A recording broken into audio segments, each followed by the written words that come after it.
Hi, and welcome to this week's Amazing If podcast. We're Sarah and Helen, the founders of Amazing If, a business that's all about helping people have happy careers. And this week we're continuing our series on confidence gremlins, where we talk about the top 10 confidence gremlins that get in our way at work. And our focus for this week is not knowing enough. So something I'm sure most of us are familiar with, and it'll be really interesting to see what hints and tips we can share with our listeners today about how you overcome this confidence gremlin. So just before we get started, just a quick reminder of what confidence gremlins are and why they really matter to us. So confidence gremlins are something that everybody experiences. It doesn't matter how senior you are, how long you've been working, what role you're in. We speak to lots of different people about confidence, and everybody has these confidence gremlins, so you're definitely not alone. And confidence gremlins are the things that hold us back. They matter because they stop us doing the things that are important to us, things that will make us better in our job, and ultimately things that get in the way of helping us just having a happy career day in, day out. So they're worth spending some time thinking about, albeit we know that they are pretty hard to address. But the trick is to really know what your confidence gremlins are, because once you know what they are, you can actually start doing something about them. So let's talk about today's confidence gremlin, a fear of kind of not knowing enough. And to start by asking Helen a little bit about this confidence gremlin and whether it's something that you've experienced or something that you see a lot with the people that you work with. So it's definitely something that I've experienced. I think what this means, that I don't know enough, I think how this can affect people at work is it either means that they don't go into a situation, so you don't put yourself forward into a situation where you might be exposed for not having knowledge or expertise, so maybe you don't talk up in a meeting or volunteer to do something.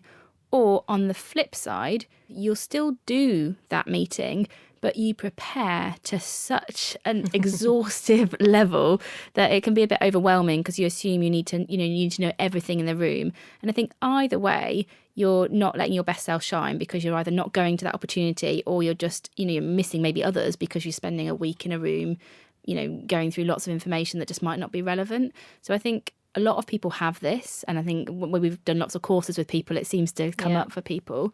I've definitely had it. It hasn't stopped me from putting myself in new companies, for example, but I have felt that fear of being in a meeting and thinking, oh gosh, maybe I shouldn't ask that question, because if they then ask me, know this. Exactly that. Actually, I shouldn't ask that question because I meant to know this. I'm sure that is something that a lot of people do, and I'm going to look really stupid if I ask this question. And then someone else will say the question half an hour later, or even 5 minutes later, and you're like, oh, maybe I should have asked that question all along. That was kind of what was in my mind. And I think I have that quite a lot. In terms of how it holds me back, I think sometimes it can make me less confident in a room when actually I could probably just rely on what I needed to know. And actually the insight I might have about a situation is more important than the specific knowledge. But sometimes I can think, I've recently moved to a new business and a lot of people are very expert in there. And I might think that their opinions are more important because of their expert knowledge, whereas actually the value that I might add is that I don't have that knowledge, but I have different questions. And I can see that on reflection, but in the moment of the meeting, maybe I don't appreciate that. And it means that I don't put my views forward. Maybe we don't have as high quality a discussion as we could have in the room. So I think, this happens for lots of people. And I'm not immune to this. No, I don't think any of us are. But equally, I'm not sure how you'd ever get to the point of knowing everything either. Yeah, and I guess that's really unrealistic. How are you ever going to know enough? If that's your benchmark. Yeah. You're setting yourself up to fail, essentially, aren't you? Exactly. There needs to be a level that you can get comfortable with so that this isn't stopping you from engaging effectively at work. Yeah. Because you can never know enough, exactly.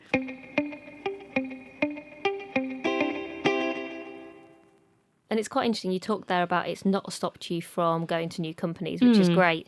But I think one of the things that I also observed from some people I've worked with in the past is a really classic one about not knowing enough is sometimes looking at a job that you'd like to apply for and feeling like if you don't tick every single one of the job requirements on a job, you can't apply for it because you don't know enough. Yeah. Versus thinking, well, actually, I know 50% of this or 60% of this, and I can probably learn the rest, and I'd be comfortable to do that. Yeah. So I think that's another common way that this fear can hold people back. So whether that's an internal promotion or an external role that you'd quite like to go for, not feeling like you have to know absolutely everything about that role or that kind of industry. Do you have any advice for people who might be thinking about maybe moving role and their kind of fear of thinking, but I'm not sure I quite know enough to go for this job. Yeah, I think so. A lot of the time it can be an assumption. So you might think, I work in financial services, I can't go and work in technology because I don't know enough about that sector, and that's going to be what those people think, and therefore they're going to give me a job.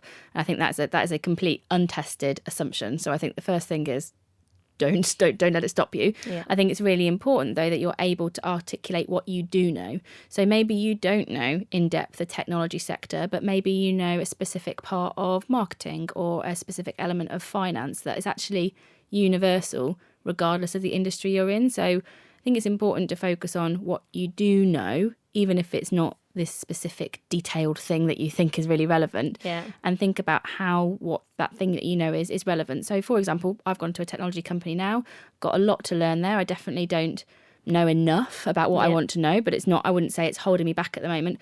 But what I do know is how to lead a team. What I do know is how to launch products. What I do know is how to engage an audience. And as long as I can take some confidence in the things that I do know, I can kind of bridge the gap between and get a bit more comfortable with what I don't know. And I think if you haven't spent that time really reflecting on the things that you do know, you might feel a bit overwhelmed by the gap. Yeah. And that's the other kind of practical advice I would give people in terms of thinking about bridging the gap. Think about that in a very kind of straightforward and practical way. What will you do to fill the gap? So again, really unrealistic for somebody to kind of say, well, I know everything, so I've got nothing to learn. I've got no bridging the gap to do. Of course, if you're going into a new technology company, you're going to have stuff to learn. And actually just being transparent about, as you said, things that I'm great at, things I do know. I know I've got to learn some stuff. This is how I'll go about doing that. And then actually you're almost giving yourself your own learning kind of action plan that will just help you become a bit more confident about knowing a little bit more as every day kind of goes by.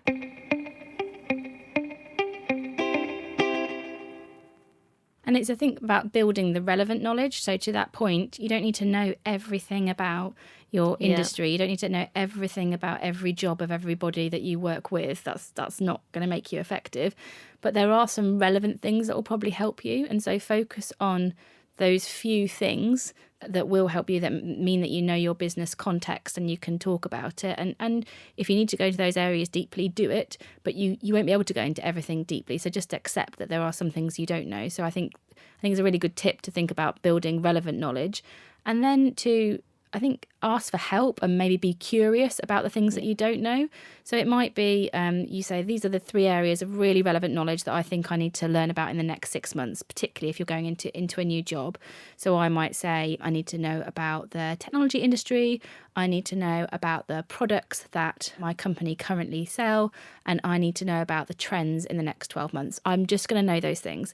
And then I might say, so these are all the other things that I don't know about, and I might build a relationship with somebody over here that can just tell me a bit more about it. Not because I'm trying to be an expert here, but because I know I could go to them if I have a need to fill that gap. I don't need to hold that information with me all the time. So I think be curious about other areas and identify maybe some experts that you could tap into, but that you're not aiming necessarily to become. Yeah, so you're tapping into that knowledge, the wealth of knowledge that will always exist, without thinking I need to end up becoming the expert myself. Yeah. And just sort of understanding the difference between that. Yeah. And you talked at the start of our conversation about how often when you talk to people about not knowing enough and you ask people to do an action plan, usually people's first reaction is, I'm just going to double the amount of preparation that I do. I'm going to read 4 more books. I'm going to spend 2 hours preparing for the 10-minute meeting I've got with this person. Yeah. And I think very rarely is that certainly not a sustainable answer to a fear of kind of not knowing enough. So what could people do other than just preparing more?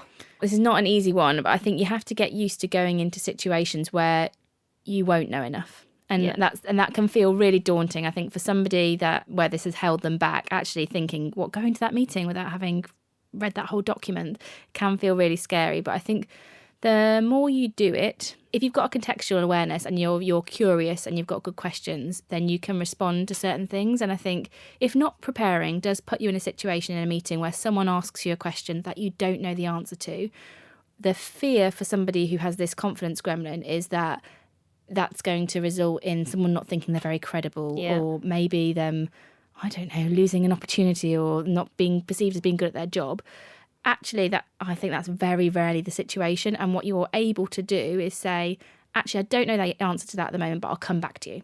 Yeah. And so I think trying to get used to going into a situation where you might feel a bit unprepared, a meeting, a one-to-one, whatever it is at work that you're doing.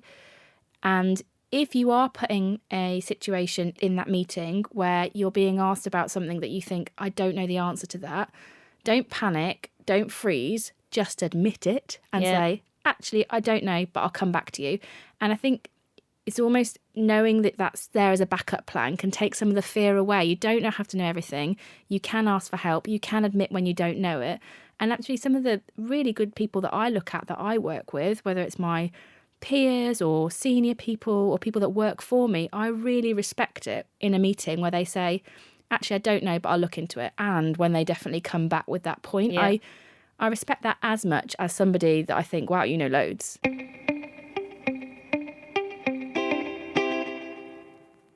People don't love asking for help, I would say, in my experience. I think people get concerned that by asking for help, you're potentially exposing yourself. You can feel a bit vulnerable. Maybe somebody then might think, well, why are they having to ask about this? Because surely they should already know it.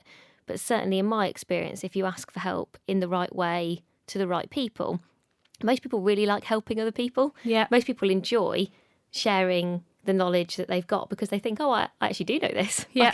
If someone comes and asks me for a bit of help on something, I'll think, oh, I can do this. I can help. And I'm more than prepared to sit down for 10 minutes with somebody and talk through, a document or an idea if that would help them a little bit. And I think most people have that attitude. Certainly the people you want to work with all have that attitude of wanting to all help each other. So trying to also practice, think about when was the last time you actually asked somebody for help? If you can't think of an example, I'd be starting to question, well, actually, are you being as curious as you could be? Are you filling in some of those gaps that we talked about in terms of not knowing enough? Or are you just putting a really unrealistic expectation on yourself and then not actually really doing anything about it? Yeah. So any other advice in terms of not knowing enough? So we've talked a bit about almost, don't even try to, because it's an unrealistic nirvana. So you probably have got to get comfortable with being uncomfortable at times. Yeah. So maybe practice, asking really good questions, practice saying I'll come back to you, practice asking for help. So they're all kind of very kind of practical things. Think about how you're going to build that knowledge where you have got gaps, but don't try and build knowledge about everything. Think about 2 or 3 areas where you think it would be useful for me to know these things, and this is then how I'm going to go and do that, and then proactively have a plan.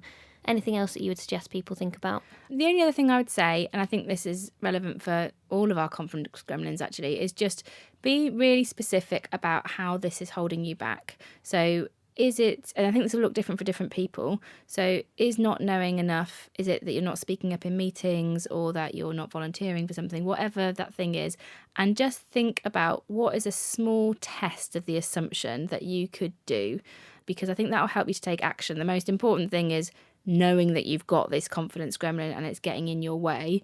And I think the next thing for you to do is to take a small action of some form, but you're only going to do that meaningfully if you've just really understood, okay, I'm scared that I don't know enough. As a result, I'm not doing this at work. So a small thing I can do to test whether my fear that I've built up around this thing is true is X. I think if you can go through that path, Logical steps. Exactly that. Those logical steps, you'll be able to start caging your gremlin. And I think, one of the things that we say is it's very hard to kill. It might be unrealistic to kill. You're probably never going to get away from this fear that I need to know everything to be brilliant. But what we want you to do is take lots of little steps, lots of little actions, lots of little tests so that you're aware of it, but it's not really getting in your way. And I think, again, just remember, the people who are chief executives in the companies that we're all in, they don't know everything either. Yeah. The people that we're all working for, they don't know all the answers either.